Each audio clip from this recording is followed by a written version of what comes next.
إله إلا الله وحده لا شريك له وأشهد أن محمدا عبده ورسوله أما بعد فأعوذ بالله من الشيطان الرجيم بسم الله الرحمن الرحيم الحمد لله رب العالمين الرحمن الرحيم مالك يوم الدين إياك نعبد وإياك نستعين اهدنا الصراط المستقيم صراط الذين أنعمت عليهم غير المغضوب عليهم ولا الضالين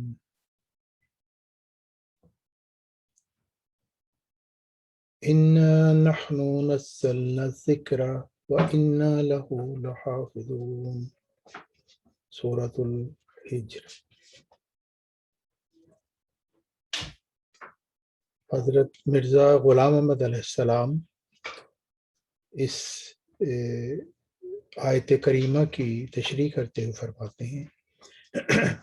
اس کتاب کو ہم نے ہی نازل کیا ہے اور ہم ہی اس کے محافظ رہیں گے۔ 113 برس سے اس پیشین گوئی کی صداقت ثابت ہو رہی ہے۔ اب تک قرآن شریف میں پہلی کتابوں کی طرح کوئی مشرکانہ تعلیم ملنے نہیں پائی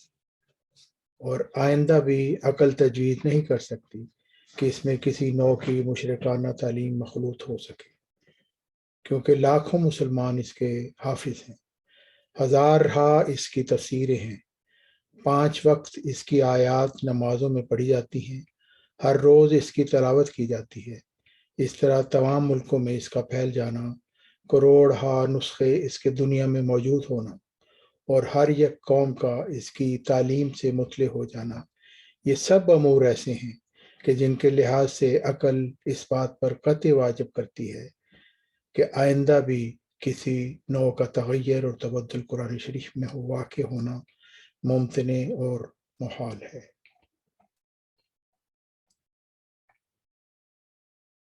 پھر فرمایا وہ پاک وعدہ جس کو یہ پیارے الفاظ ادا کر رہے ہیں کہ انا نحن نزلنا الذکر وانا لہ لحافظون، وہ انہی دنوں کے لیے وعدہ ہے جو بتلا رہا ہے کہ جب اسلام پر سخت بلا کا زمانہ آئے گا اور سخت دشمن اس کے مقابل کھڑا ہوگا اور سخت طوفان پیدا ہوگا، تب خدا تعالی آپ اس کا معالجہ کرے گا اور آپ اس طوفان سے بچنے کے لیے کوئی کشتی عنایت کرے گا۔ وہ کشتی اس عاجز کی دعوت ہے۔ پھر حضرت مرزا غلام احمد علیہ السلام فرماتے ہیں، یہ ایک عربی کلام ہے جس کا اردو ترجمہ اس طرح ہے: رب کریم نے زمین پر نظر کی اور دیکھا کہ وہ مہلکات سے بھری ہوئی ہے اور مفسدات سے پر ہے، اور مخلوق کو دیکھا کہ وہ زمینی نوادر پر لٹو ہو رہی ہے، اور اس نے نصارہ کو دیکھا کہ وہ گمراہ ہو گئے ہیں اور دوسروں کو گمراہ کر رہے ہیں، اور ان کے فلاسفروں کو دیکھا کہ انہوں نے لوگوں کو عجیب و غریب علوم و فنون کے ذریعہ دھوکہ دیا ہے، اور نوجوانوں کے دلوں میں ان علوم نے بڑی وقت حاصل کر لی ہے، گویا کہ وہ مسحور ہو گئے ہیں اور اپنی شہوتوں اور لذتوں کے پورا کرنے کے لیے کھینچے گئے ہیں، اور وہ بہائم اور حشرات کی مانند ہو گئے ہیں، اور انہوں نے اپنے رب، اپنے والدین اور اپنے بزرگوں کی نافرمانی کی، اور آزادی ان کے دلوں میں گھر کر گئی، اور بے باکی اور لا ابالی پن ان پر غالب آ گیا۔ بس اللہ تعالیٰ نے ارادہ کیا کہ وہ اپنی کتاب اور اپنے طالبوں کے دین کی عزت کو ان نوادر کے فتنہ سے محفوظ رکھے، جیسا کہ اس نے اپنے قول انا نحن نزلنا الذکر وانا لہ لحافظون میں فرمایا ہے۔ بس اس نے اپنے وعدہ کو پورا فرمایا اور اپنے فضل اور رحمت سے اپنے بندہ کی تائید فرمائی اور میری طرف وحی کی کہ میں منذر بن کر کھڑا ہو جاؤں، اور میرے ساتھ نادر نکات و علوم اور آسمانی تائیدات اتاری، تا اللہ تعالیٰ ان کے ذریعہ سے عیسائیوں کے نوادر اور ان کی صلیب کو پاش پاش کرتے۔ پھر فرمایا حفاظت قرآن کیوں کر اور کس سے ہوگی؟ سو خدا تعالیٰ فرماتا ہے کہ میں اس نبی کریم کے خلیفے وقتاً فوقتاً بھیجتا رہوں گا، اور خلیفہ لکھ کے لفظ کو اس اشارہ کے لیے اختیار کیا گیا کہ کہ وہ نبی کے جانشین ہوں گے اور اس کی برکتوں سے حصہ پائیں گے، جیسا کہ پہلے زمانوں میں ہوتا رہا، اور ان کے ہاتھ سے برجائی دین کی ہوگی، اور خوف کے بعد امن پیدا ہوگا۔ یعنی ایسے وقتوں میں آئیں گے کہ جب اسلام تفرقہ میں پڑا ہوگا، پھر ان کے آنے کے بعد جو ان سے سرکش رہے گا وہی لوگ بدکار اور فاسق ہیں۔ پھر فرمایا، ہم نے ہی اس کتاب کو اتارا ہے اور ہم ہی اس تنزیل کی حفاظت کریں گے۔ اس میں اس بات کی تصریح ہے کہ یہ کلام ہمیشہ زندہ رہے گا، اور اس کی تعلیم کو تازہ رکھنے والے اور اس کا نفع لوگوں کو پہنچانے والے ہمیشہ پیدا ہوتے رہیں۔ یہ آیت کہ اِنَّا نَحْنُ نَزَّلْنَا الذِّكْرَ وَإِنَّا لَهُ لَحَافِظُونَ بجوز اس کے اور کیا معنی رکھتی ہے کہ قرآن سینوں سے محو نہیں کیا جائے گا، جس طرح کہ توریت اور انجیل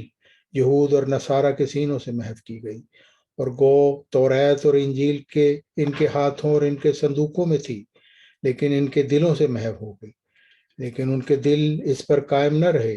اور انہوں نے توریت اور انجیل کو اپنے دلوں میں قائم اور بحال نہ کیا۔ غرض یہ آیت بلند آواز سے پکار رہی ہے کہ کوئی حصہ تعلیم قرآن کا برباد اور ضائع نہیں ہوگا، اور جس طرح یہ روز اول سے اس کا پودا دلوں میں جمایا گیا ہے، یہ سلسلہ قیامت تک رہے گا۔ اللہ تعالی ہمیں توفیق عطا فرمائے کہ اس صدی کے مجدد اور امام الوقت حضرت عبد الغفار جنبہ علیہ السلام کو ہم پہچانیں اور ان پر ایمان لائیں، اور ان کی اس توحید کے مشن میں ان کی مدد کریں۔ آمین ثم آمین یا رب العالمین یا ارحم الراحمین۔